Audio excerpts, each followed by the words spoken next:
پھر اسی طرح نبی صلی اللہ علیہ وسلم رات کے وقت جب بھوک کی شدت سے آپ کی آنکھ کھل جاتی اور آپ بے قرار ہوتے تو آپ یہ دعا پڑھا کرتے تھے،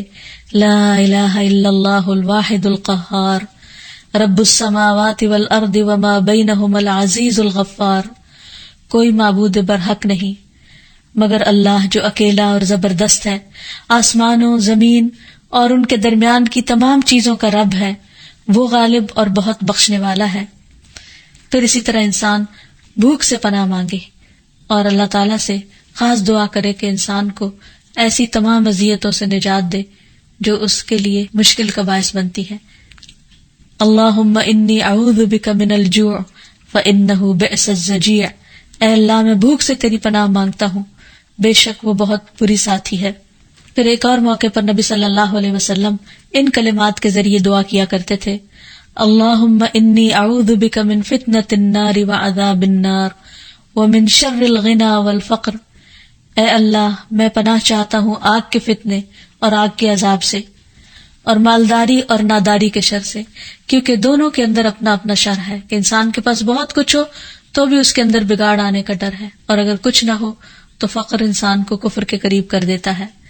پھر اسی طرح دیے جانے اور روکے جانے کے شر سے بچنے کی دعا سکھائی گئی۔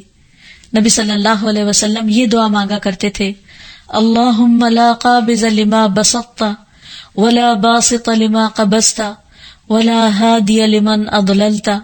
ولا مضل لمن ہدیت ولا معطی لما منعت ولا مانع لما اعطیت ولا مقرب لما بعدت ولا مباعد لما قربت وَأَعُوذُ بِكَ مِن شَرِّ مَا أَعْطَيْتَنَا وَشَرِّ مَا مَنَعْتَ مِنَّا، اے اللہ جو تو پھیلا دے اسے کوئی سمیٹنے والا نہیں، اور جو تو سمیٹ لے اسے پھیلانے والا کوئی نہیں، یعنی ساری طاقت تیرے ہی ہاتھ میں ہے، ساری طاقت کا مالک تو ہی ہے۔ جسے تو گمراہ کر دے اسے کوئی ہدایت دینے والا نہیں، اور جسے تو ہدایت دے اسے کوئی گمراہ کرنے والا نہیں، جس سے تو روکے اسے کوئی دینے والا نہیں، اور جسے تو دے اس کو کوئی روکنے والا نہیں، جسے تو دور کر دے اسے کوئی قریب کرنے والا نہیں، اور جسے تو قریب کر دے اسے کوئی دور کرنے والا نہیں، اور میں تیری پناہ مانگتا ہوں ہر اس چیز کے شر سے